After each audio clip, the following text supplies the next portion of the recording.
Hello YouTube, this is the Dbtgamer Show, episode 178, and today I'm going to review Sonic Advance 3 for the Game Boy Advance. So, let's get going.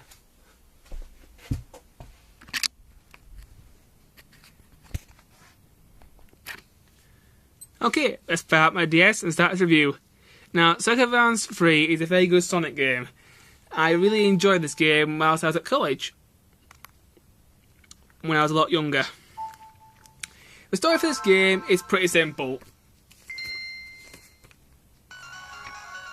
The story goes, Dr. Robotnik has used chaos control to break the world into 7 parts, and his plans to reign confusion by turning it into a Dr. Robotnik empire.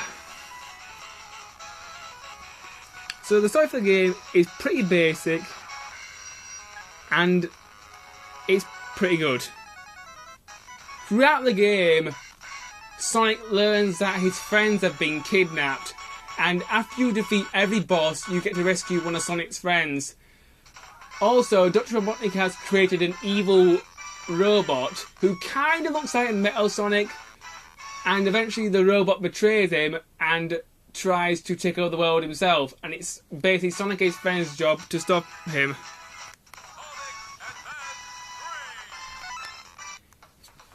So, all in all, I thought the story was good. The graphics of the game, I think they were also good.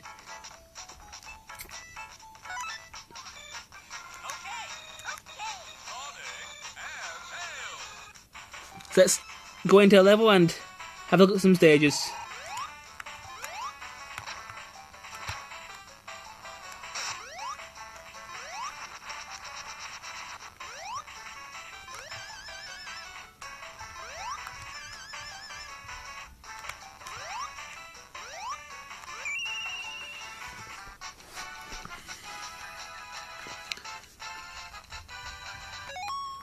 The multiplayer for this game is also pretty good.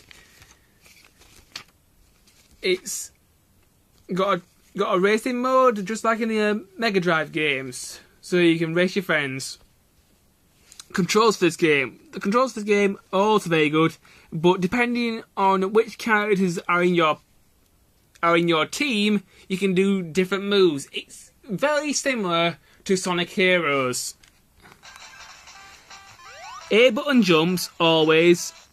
B button's your attack. Hold down the R button and you'll bring up your tag bubble. And you can do certain abilities. With some characters, you can do big jumps. Some characters you can do special attacks. That sort of thing. Depending on which character you have, you can perform different special abilities. The arrow pad lets you move around.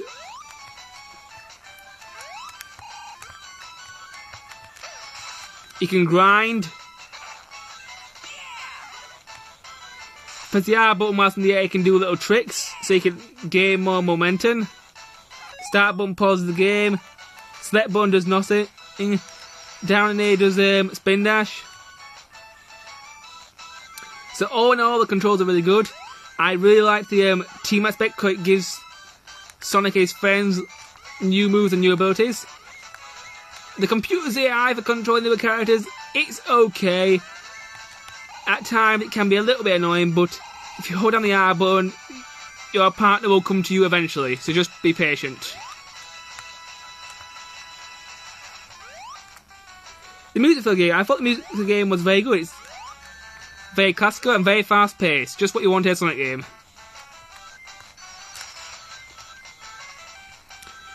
Gameplay for the game. Well, the gameplay for the game is also very good.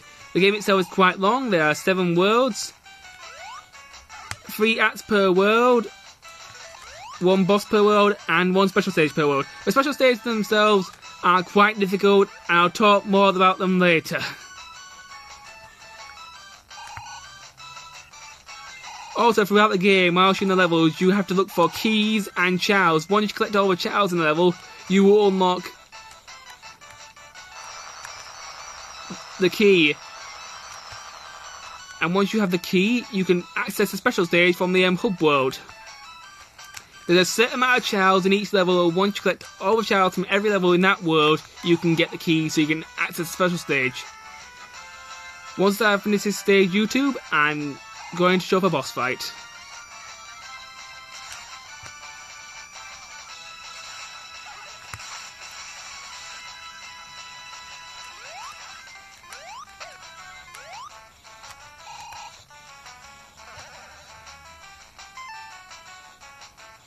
Almost done. Whee! Oh yeah. Good Spiders game. The Good Spiders game is the gameplay. I really liked the characters. In the game you get Sonic, Tails, Knuckles, Cream, and Amy. Each character has their own special abilities, depending on which characters you've got in your team. Each level you'll play as a team of 2. So you've got to use your abilities in order to get through the levels. And you may need to play certain levels more than once if you want to find all the Chows and get the best ending for the game. And all the Chaos Emeralds. And if you like about this game with the levels are pretty good. They're very fast paced and at times can be a bit tricky. Just give me one moment, I'll find a boss.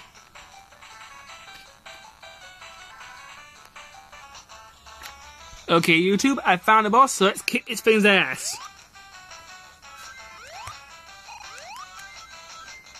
After you defeat a boss, you will be rewarded with a newer character to play as.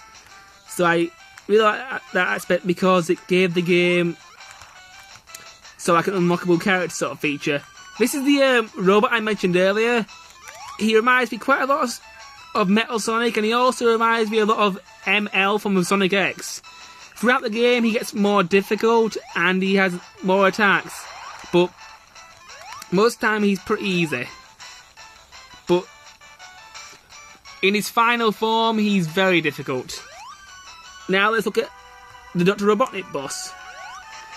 This one's a giant hammer. At times it can be pretty difficult, but it's not too bad.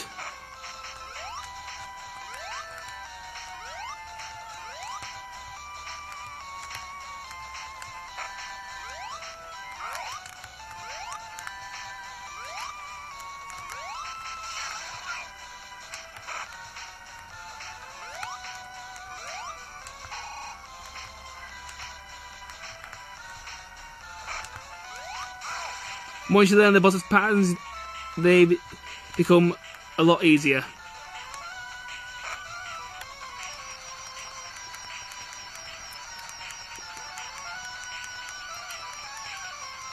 Miss me.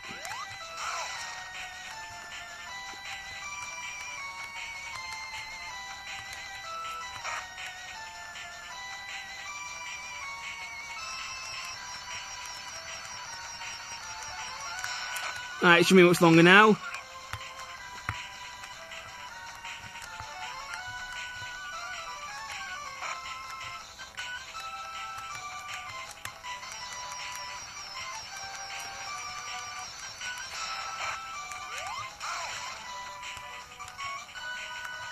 I think no more than one hit now.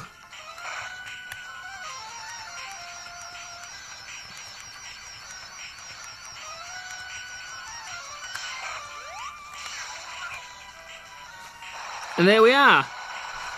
That's the boss defeated. So, bosses in this game, at times, some of them they can be difficult, some of them can be easy. You just got to work out their patterns, and eventually you'll know how to defeat them.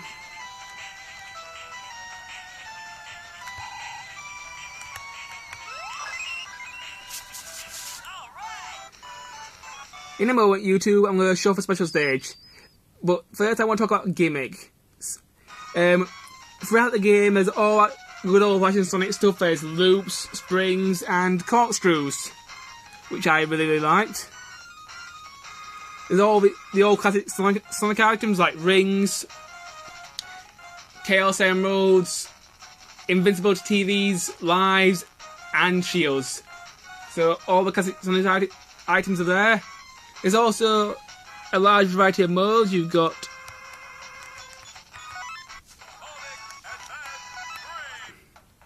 you've got the main game, 2-player battle mode, time attack. You've also got an option screen where you can change your difficulty level and change your controls, test sound, and that sort of thing.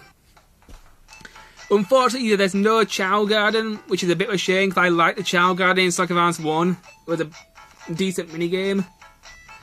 And the other thing I liked about this game was the tag moves. The tag moves were pretty decent. It was interesting to have all those different abilities, and a lot of them helped out to get the Chows so I could unlock the special stages. The ones that I found the most useful were the ones for Tails, because his flying ability really helped out a lot. Knuckles was pretty decent, considering he gave you a lot more moves so you could punch the living shit out of enemies. Krings are pretty good because she gave you the ability to homie attack. And Amy was alright. So, all in all, the characters were good. Now let's take a look at the hub world. One moment. Right, this is the hub world YouTube. Each hub world has 2 levels, 1 boss, and a special stage. There's also a giant ray. If you jump into the giant ray, you can teleport to the other hub worlds. There are 7 hub worlds in all. You can also change character by jumping this arrow thing, bounce on this speak, and check how many Chows you got in that level. And you also check on the KSM modes. Since we talk about special stages, let's have a look at one quickly. Give me a moment to find it. Oh yeah, I forgot to mention, there are some mini-games throughout the game. If you complete these mini-games, you can earn lives and rings, I think. Some of them are quite fun. At times, they can be a bit difficult though. So most times I don't tend to bother them. Anyway, I'll come back when I find the special stage. Okay, YouTube, I managed to find the special stage. The special stages themselves at times can be quite difficult. It's sort of like a 2D sort of deal. Sonic the Hedgehog is on top of a plane able to collect rings. If you collect enough rings, you can get your KSM mode. The special stage does feel 3D at times. The 3D can be a little bit disorientating. You move Sonic the arrow pad, and you move Tails with the up and down buttons. You can also jump. In certain points of special stages, you can go really fast if you activate these rings.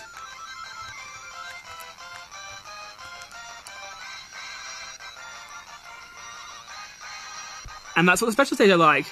Some of them are hard, some of them are easy. Once you practice them enough, they can be pretty easy to do. And that's all the good stuff I have to say, YouTube. Now on to my complaints.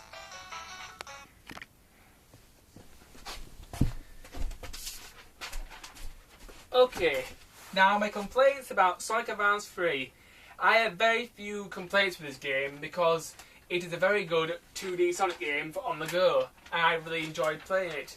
The only complaint I have is that the special stages at times can be a little bit annoying and a little bit hard. But other than that, it's a really good 2D Sonic game. And if you like 2D Sonic games, you'll definitely love this one. It's just generally a great game. I give it a 4 out of 5. My next review will be Golden Axe 1 for the Wii Virtual Console and Sega Mega Drive. Until then, bye!